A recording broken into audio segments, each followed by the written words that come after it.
Bueno, tenemos asociado el término balance a unos números, a aspectos cuantitativos, ¿no?, de una realidad, y en este caso no puede ser así.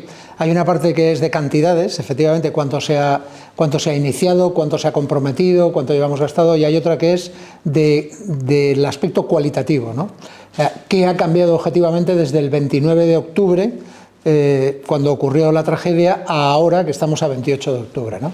Bueno, ¿qué ha cambiado? Ha cambiado que del nivel de destrucción, desolación, desesperación que existía el día 30 al día 28 de octubre, pues muchos de esos elementos se han restituido completamente, en concreto la capacidad de asistencia sanitaria, la capacidad de formación a través de las escuelas, la reconstrucción de colegios, la habilitación. Algunos están pendientes porque es una reconstrucción plena, otros están en una situación semipermanente porque están en barracones, y el resto se han rehabilitado y se ha mejorado la gestión de la estructura de tal manera que se evita en plantas bajas el realizar determinadas actividades de carácter crítico y se elevan a plantas superiores, ¿no? Se emplean rutas de evacuación vertical, se ha restituido la movilidad completamente, se ha recuperado en su mayor parte todo lo que eran infraestructuras viarias, queda alguna pendiente, alguna todavía mejorable, pero en general la capacidad para desarrollar las actividades ordinarias se ha recuperado.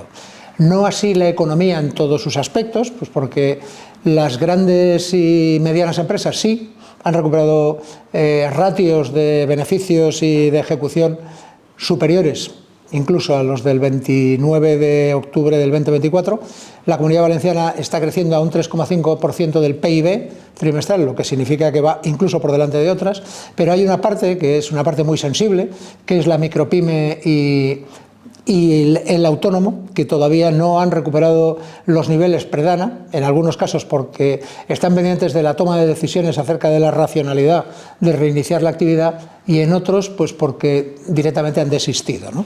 No les compensa por edad, porque no tienen relevo generacional, porque no ven expectativa de negocio, porque simplemente pues ya se han cansado, ¿no?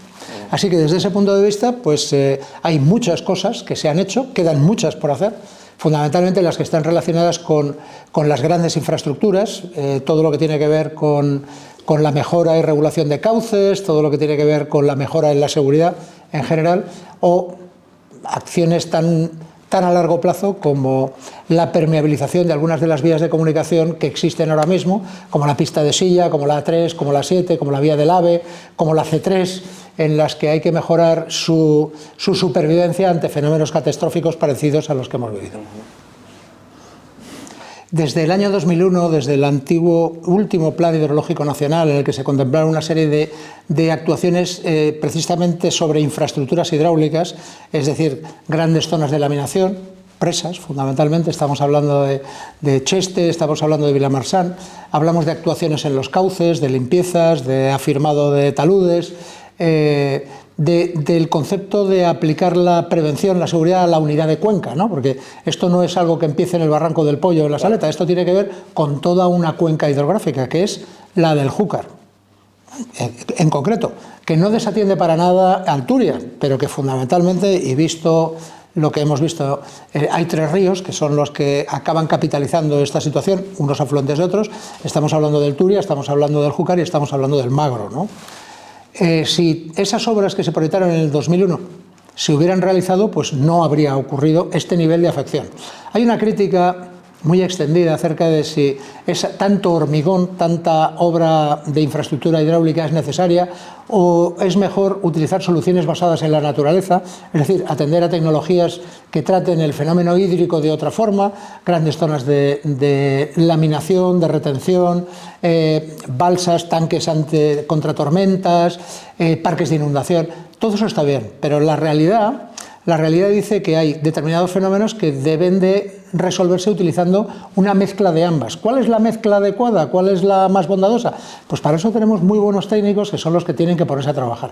¿Se puede hacer todo en soluciones basadas en la naturaleza? Lo que yo he recabado de expertos de todo tipo es que no. ¿Es todo presas? No significa que todos sean presas, pero hay determinadas zonas en las que hay que hacer grandes zonas de laminación, de retención de aguas, y no hay otra forma de hacerlo que no sea a través de una infraestructura hidráulica del formato presa, ¿no? Vamos a empezar con el concepto anticipación, que es lo que yo creo que resuelve un poco este dilema, ¿no? Anticiparse es prever, prever es ver, intuir qué puede ocurrir antes de que aquello ocurra para adoptar todas aquellas medidas que sean de eliminación o minimización del riesgo que pudiera llegar a darse, ¿no? En este sentido, el primero de los elementos que hay que considerar es la alerta temprana, lo que se llama la información puntual, de calidad, relevante, oportuna. Significa que si cuanto más afinemos en la predicción y cuantos más elementos de carácter técnico combinados con el análisis de expertos sobre el fenómeno, antes podremos alertar a la población de cuáles son las previsibles consecuencias del fenómeno. Luego, por una parte, la información. ¿Qué significa? Pues que hay que afinar en las predicciones. Hay que hacerlas...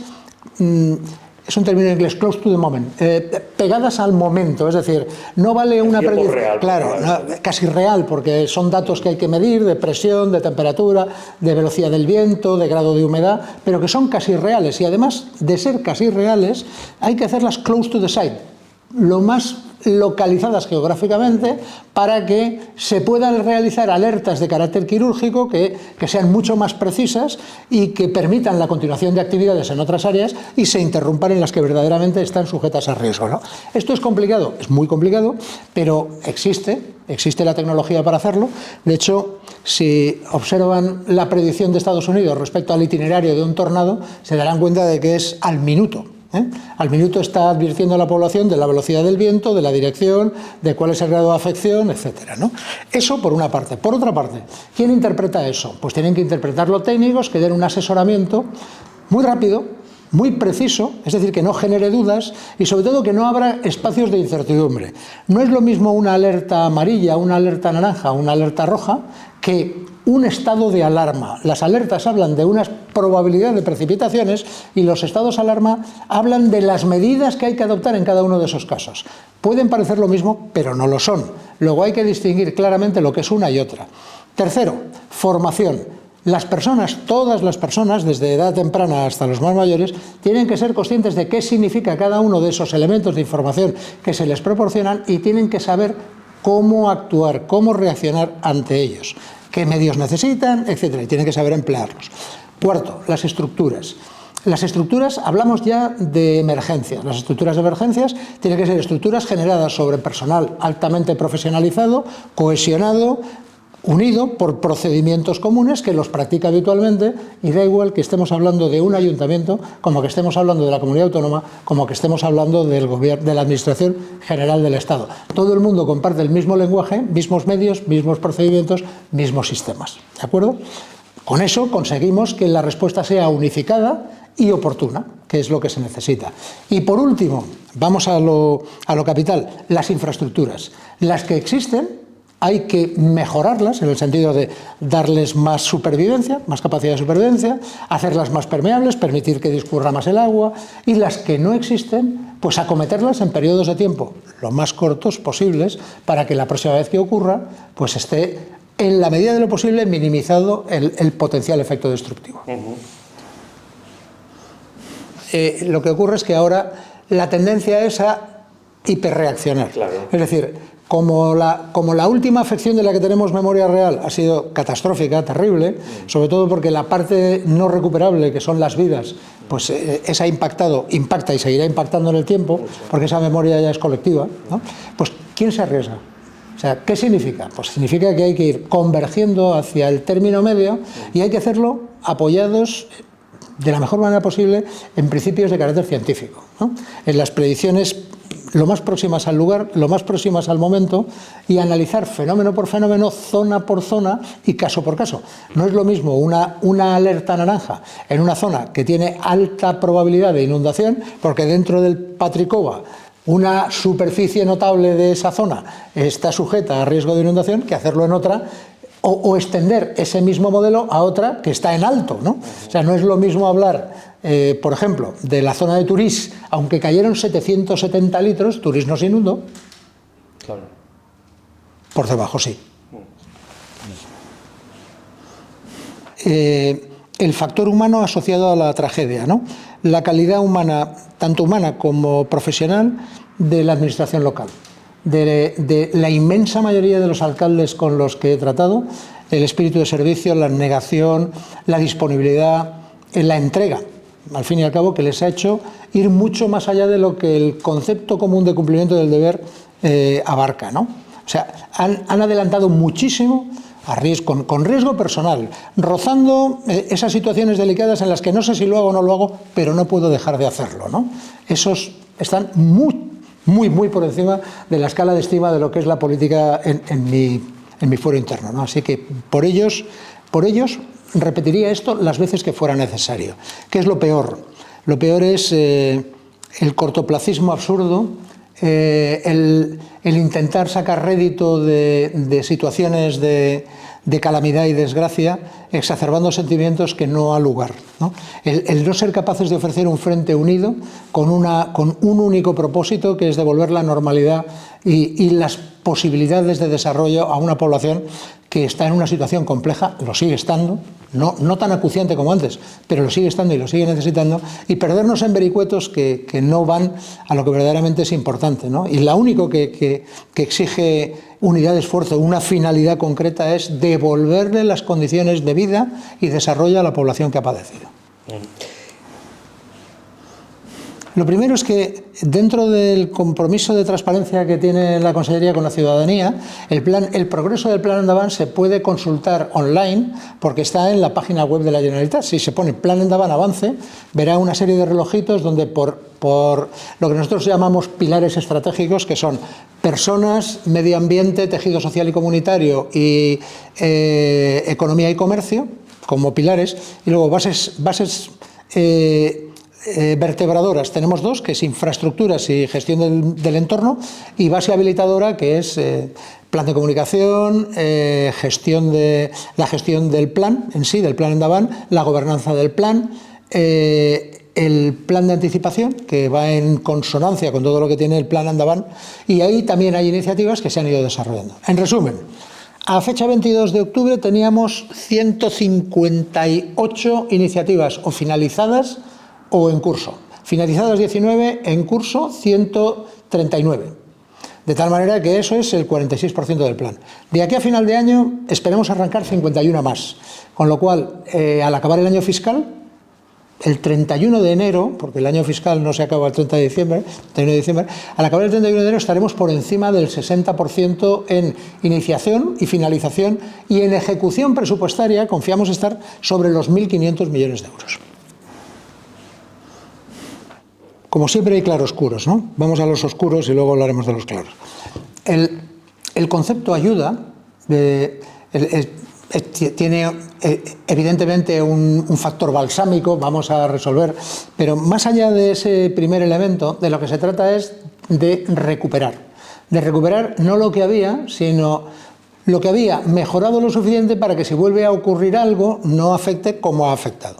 Desde mi punto de vista, no debía haber habido ayudas de la Unión Europea, del Gobierno, de la Administración autonómica y de la local. Debiera haber habido un modelo de ayuda unificado, de tal manera que, partiendo de un diagnóstico común, establecía cuál era el coste, y ese coste se asumía en función de la capacidad de cada uno de los actores que tiene que intervenir. O sea, si el presupuesto de la comunidad autónoma es aproximadamente la 15ª parte de la Administración General del Estado, pues que contribuyera en la 15ª parte en el esfuerzo, ¿no? Si la Unión Europea acababa proporcionando un número de fondos, pues incorporarlos directamente, y luego el Gobierno, que somos todos, porque lo que viene del Gobierno, las ayudas del Gobierno, son las ayudas de los impuestos de todos los españoles, incluidos los valencianos, como las ayudas de la Generalitat son ayudas de los valencianos, pagadas con sus impuestos, pues tener un solo elemento, porque aquí no se trata de sacar pecho ni de ganar una carrera, se trata de resolver un problema.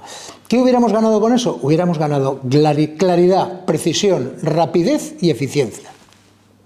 Una sola ventanilla, un solo modelo de ayudas, una junta de contratación centralizada, un solo responsable, todo el mundo aportando sus necesidades, valoradas, etcétera, y luego un solo sistema de control presupuestario que dijera, vamos bien, vamos mal, necesitamos más dinero, porque ¿qué es suficiente? Suficiente es lo que resuelve el problema en su conjunto. Todavía no está resuelto el problema en su conjunto, todavía quedan muchas cosas pendientes. Luego, esto, que es una catástrofe, que es una emergencia, necesita soluciones de emergencia, pero no las necesita en el tiempo de la emergencia, las necesita hasta que el conjunto de las actuaciones ha finalizado. Estamos hablando de a 5 o 10 años vista. O sea, si no, esto corre el riesgo de quedar desvanecido. Y de momento no se ha producido esa unión como la dibuja. No, no se ha producido. Y no se va a producir. Y a corto plazo no parece que se vaya a producir. Sí se ha producido una aproximación muy clara desde el punto de vista de la coordinación entre el ámbito local y el autonómico, porque hemos firmado un convenio para hacer el seguimiento del plan Endaban y agrupar además el conjunto de necesidades, desviaciones, con superposiciones, etcétera, porque todo eso se da para intentar evitarlo y optimizar el recurso, ¿no? que es escaso. El presidente del Gobierno ha estado en 2 ocasiones, en la zona 0 una ocasión. La capacidad que tiene como presidente del Gobierno para inducir un modelo de coordinación que sea mucho más estrecho, más efectivo, pues no lo ha ejercido, pues porque seguimos como estábamos exactamente igual el día 30 de octubre, y desde ese punto de vista nadie creo en la sociedad entiende que esa coordinación, al margen de las apreciaciones personales, al margen de las declaraciones, al margen de todos los márgenes, que no se haya colocado a la población en el centro y que ese acuerdo entre presidentes se haya producido. A mí me consta, porque he participado en ello, que en 2 ocasiones directamente por carta le ha solicitado esa coordinación, visita, etcétera. Se le ha remitido el plan Endaban, se le ha remitido el plan de anticipación, se le ha remitido el informe diagnóstico, se le ha remitido todo y no hemos recibido ni una sola respuesta.